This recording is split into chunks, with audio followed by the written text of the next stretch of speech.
to the PSA, President Francis Ochoa. Thank you for the honor. I feel guilty because I was told I was the first non-athlete to receive this award. So I'm really taking it away from a deserving athlete. But nonetheless, I was consoled when Francis told me, di ba deserving ka naman? So naniwala naman ako. So it gives me a little comfort and consolation that I'm able to do my share for Philippine sports.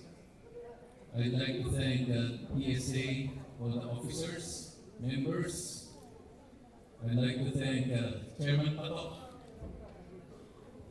I don't know of any other person with his dynamic leadership who is deserving to manage the funds that will come from our actions and our victory in the Supreme Court. So huwag ka na mag-isip lumipat pa na ibang posisyon. To stay in Philippine sports. I think that's a signal that God is giving you the resources to make a difference in Philippine sports. I'd like to thank the Supreme Court for giving us this victory, 15-0, after 10 years of struggle and waiting. And I'd like to call to the stage the lawyer who did this for us. Wala pong compensation, no compensation, just hard work. And when we have our meetings, siya pa nagpapakain sa akin.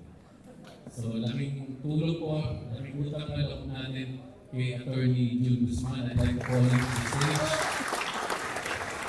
He backed the lawyers of ATO, PCSO, and the Office of the President. All the big time, high caliber lawyers.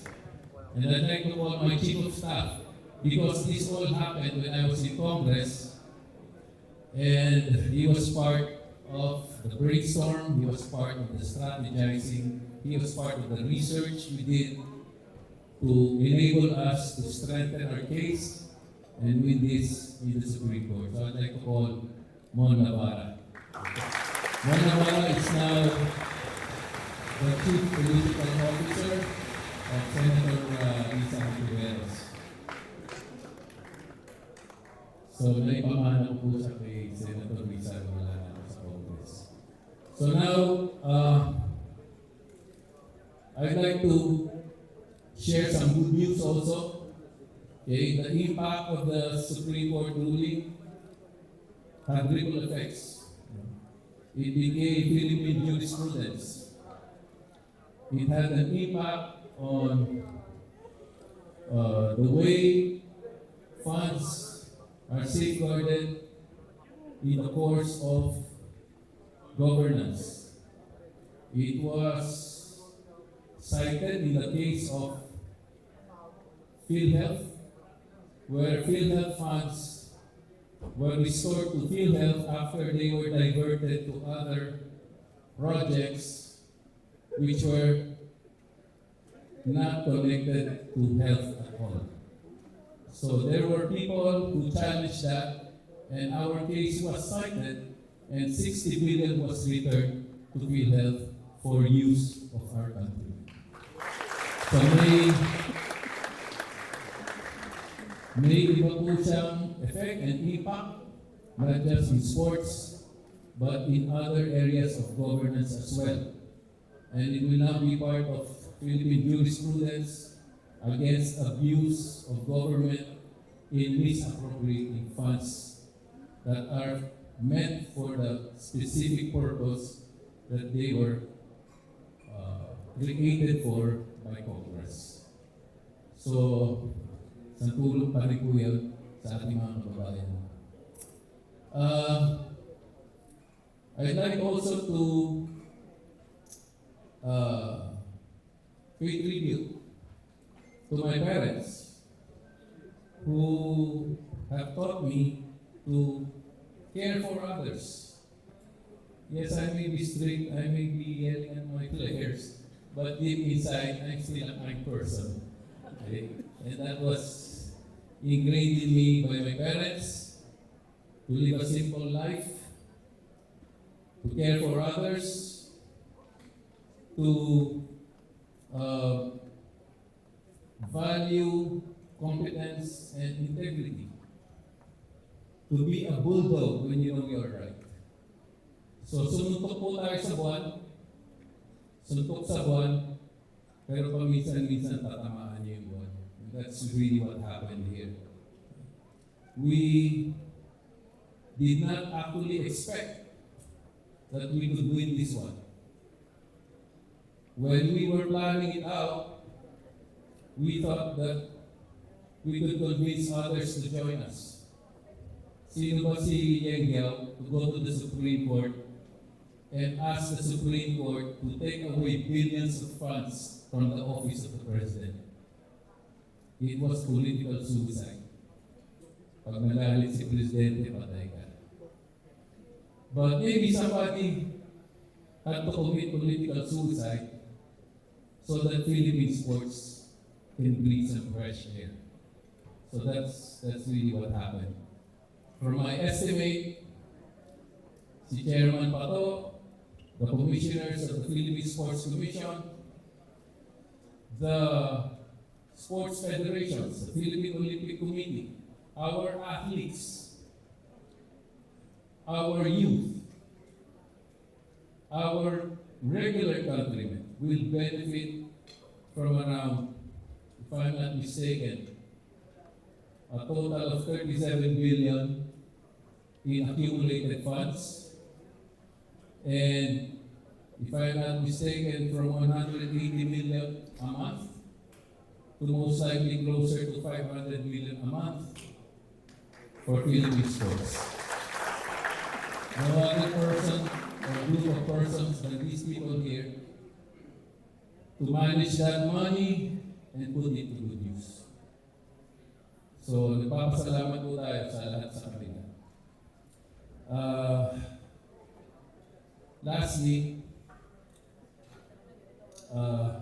this is my way of paying it forward. Sports has given me a good life, my family and I. It's given me material things, wisdom and knowledge, great experience, and for me the best way to pay it forward was just to stake my effort and reputation to pursuing this case with Attorney June and all of that. So, nagwagi po tayo, and this victory is a victory for athletes of the coming generation. It's a victory for our sports leaders. It's a victory for our countrymen in general. So, sana po, dumami pa mga Kaloy Yulog, dumami pa mga Heidelin Diaz, dumami pa mga Alex Diala, mga EJ Obiena, and I will be happy and satisfied that we've had a small part in that. In a week, in a month's time, in a year's time, we will be forgotten. But that is not important because we did not do this to be remembered. We did this to be of service, whether we're forgotten or not. And we know we will be. But the satisfaction that is knowing that in our own small way, we have paid it forward. And we suggest, we invoke our leaders and athletes to do the same. Make life a little better for those people coming after you. Make the athletes have a better chance of being successful. And give our countrymen a lot more to cheer up. So, salamat po.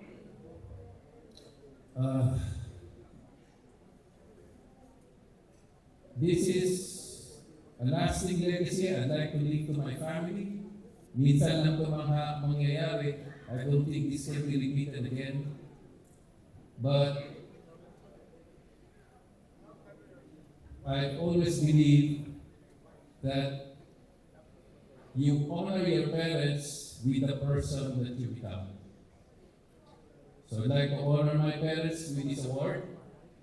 And I'd like you all to share it because all of you, I know you're here because you love sports.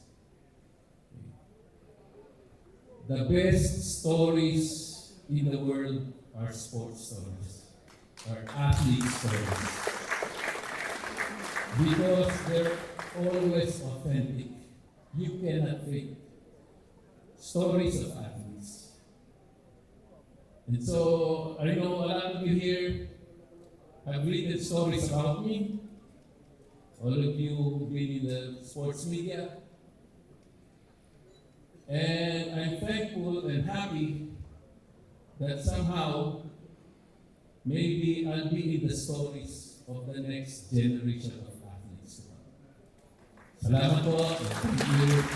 And thank you to Mama. Thank you to Attorney June. By the way, Simon po, and if I'm not mistaken, I saw si Mike Barreto, I saw Attorney Iroy, I see Ma'am Cynthia Carrion.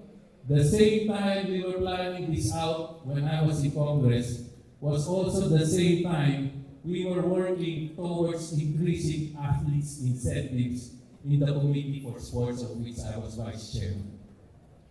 Yung ating mga para-athletes, kausap ko si Mike, from zero, they are now receiving 5 million. But Mike is ambitious. Alam naman natin si Mike. He's now working to make it 10 million daw para kasing level na siya ng mga able-bodied athletes. And when Mike sets his mind to it, he will achieve it. So, that bill which we pushed in Congress has benefited Kaloy, Heidelin, sino pa ba? I think yung mga para-athletes natin have also benefited from that because we have increased athletes incentives. Then in 2016 when I was in Congress from 1 million to 10 million, and that is what they're receiving now if they win gold medals. From the para-athletes, from zero accolade, they're now receiving 5 million. Ngayon po, nalilitan na ako dyan. Maybe the next Congress or the present Congress should increase those athletes' incentives because that was 10 years ago. So, thank you for the opportunity. Thank you for being in your stories. Maraming salamat. Ako ay Coach Livia.